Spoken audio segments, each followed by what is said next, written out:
আসসালামু আলাইকুম। আমি এখানে ৮টি ডিম নিয়ে নিয়েছি। ডিমগুলো কোফতা বানানোর জন্য।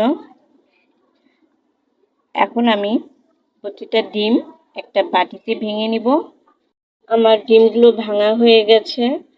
এখন আমি এখানে সামান্য একটু লবণ দিয়ে ডিমগুলো ভালো করে ফেটে নেব। আমার ডিমগুলো ফাটা হয়ে গেছে। এখন আমি প্রেসার কুকারে একটা স্ট্যান্ড বসিয়ে তারপরে একটা বাটি বসিয়েছি। তার মধ্যে আমি ডিমগুলো ঢেলে দিচ্ছি। বাটিতে তেল মাখাতে ভুলে গিয়েছি। আল্লাহই জানে কি হয়।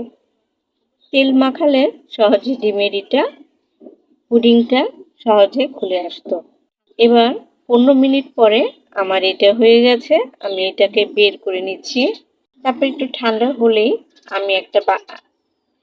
আমি উঠিয়ে নিয়েছি। আর ছুরি দিয়ে চারিপাশে আমি খুলে নিচ্ছি। আমার এটা উঠাতে একটু কষ্ট হচ্ছিল তেল না দেওয়ার কারণে। তারপর আমি এটাকে একটা প্লেটে ঢেলে নিচ্ছি। ছুরি দিয়ে আমি এগুলো লম্বা লম্বা করে কেটে নিব।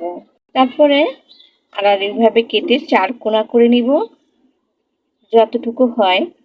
আমি সবগুলো ডিম আমার কাটা হয়ে গেছে। এখন আমি কড়াইতে তেল দিয়েছি এবং ডিমগুলো ভেজে নিব। ডিমগুলো আমার ভাজা হয়ে গেছে। এখন আমি এগুলো তুলে নিচ্ছি।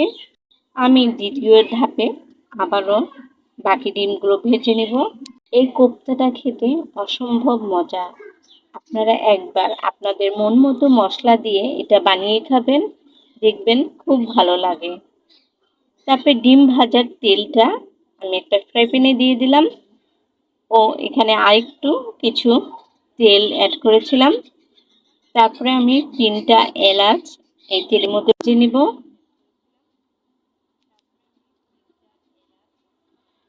তারপরে দিয়ে দিচ্ছি আধা বাটি পেঁয়াজ কিউব করে কাটা।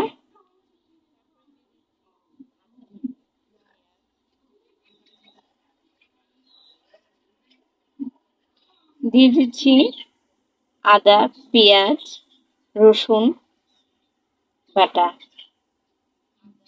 এখানে আমি জিরা দিইনি। ডালের চামচে 1 চামচ দিয়েছি।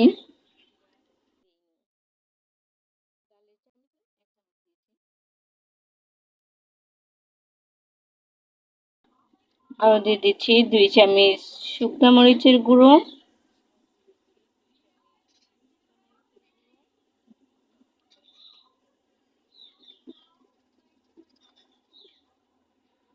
তারপরে দিয়ে দিচ্ছি স্বাদ মতো লবণ। এখানে আমি সামান্য একটু হলুদ দিয়েছিলাম, কিন্তু এটা দেখাতে ভুলে গিয়েছি। আর দিয়ে দিলাম এখানে 1 প্যাকেট দুধ।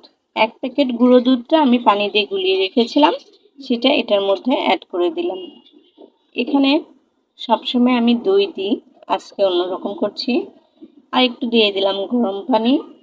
আমি রান্নার সময় সবসময় এক চুলায় গরম পানি বসিয়ে রাখি আমার রান্না করার সুবিধার জন্য। এবার একটা বাটিতে আমি 2 চামচ কর্নফ্লাওয়ার গুলিয়ে রাখবো।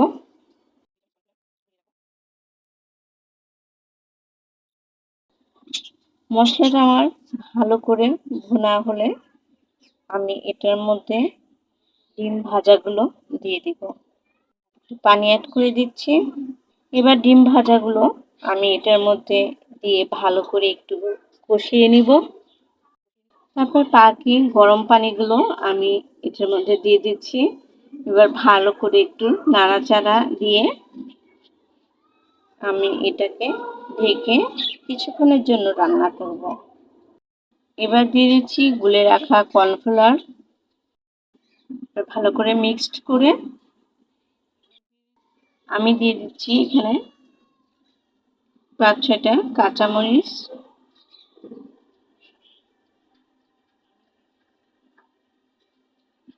নাড়াচাড়া দিয়ে এবার আমি ঢেকে দিচ্ছি। আর আমার এই চ্যানেলটি যদি ভালো লাগে অবশ্যই সাবস্ক্রাইব করে দিবেন, লাইক কমেন্ট করতে ভুলবেন না। প্লিজ। আমি আবার ঢাকনাটা খুলে আবার একটু নেড়ে দিচ্ছি। আমার এটা মাখা মাখা হয়ে গেছে। তারপর এখানে দিয়ে দিচ্ছি 2 পিস লেবুর রস। এবার দুধ আর লেবুর রসে মিলে দই হয়ে গেল। আমি এখানে টমেটোর সসও দিই, কিন্তু না থাকায় দিচ্ছি না। এবার আমি আমার গাছের কিছু লাল মরিচ কেটে এটার মধ্যে সৌন্দর্যের জন্য দিলাম। আর এই মরিচগুলোতে কোনো ঝাল নেই।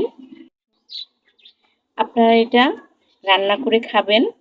কোপ্তা সবাই সব রকমের করে, আমি প্রায় বাসায় এভাবেই করি। এটা খেতে অসম্ভব মজা। সবাই ভালো থাকবেন। আসসালামু আলাইকুম।